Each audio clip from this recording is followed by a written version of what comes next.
San Francisco. Elon Musk took the witness stand Friday to defend a 2018 tweet claiming he had lined up the financing to take Tesla private, in a deal that never came close to happening. The tweet resulted in a $40 million settlement with securities regulators.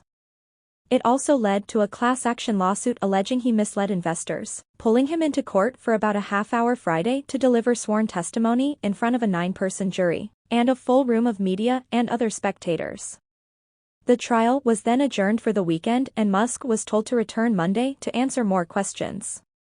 In his initial appearance on the stand, Musk defended his prolific tweeting as the most democratic way to distribute information, even while acknowledging constraints of Twitter's 280-character limit can make it difficult to make everything as clear as possible.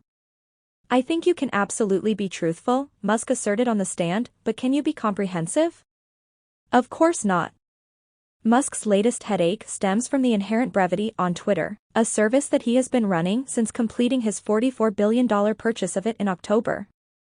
The trial hinges on the question of whether a pair of tweets that Musk posted on August 7, 2018, damaged Tesla shareholders during a 10-day period leading up to a Musk admission that the buyout he had envisioned wasn't going to happen. In the first of those two 2018 tweets, Musk stated, "Funding secured," for what would have been a $72 billion buyout of Tesla at a time when the electric automaker was still grappling with production problems and was worth far less than it is now. Musk followed up a few hours later with another tweet suggesting a deal was imminent.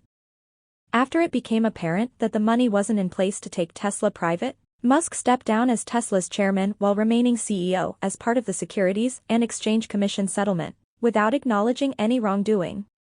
The impulsive billionaire came into court wearing a dark suit and tie on the third day of the civil trial in San Francisco that his lawyer unsuccessfully tried to move to Texas, where Tesla is now headquartered, on the premise that media coverage of his tumultuous takeover of Twitter had tainted the jury pool. The jury that was assembled earlier this week focused intently on Musk while he answered questions posed by Nicholas Porritt, a lawyer representing Tesla shareholders.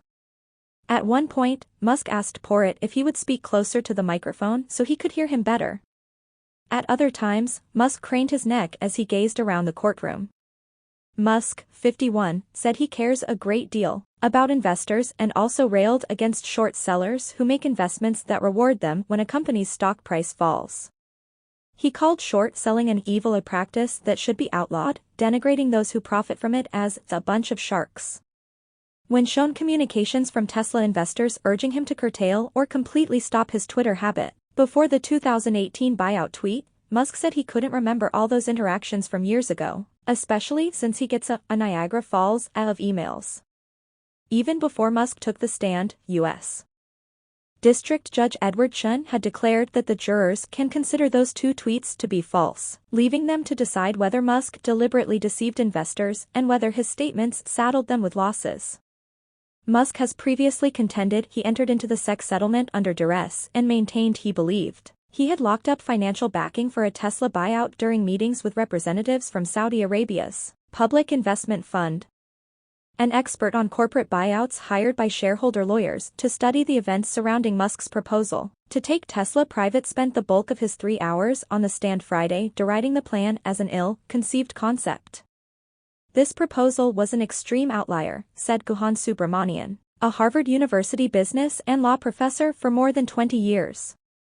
"It was incoherent. It was illusory.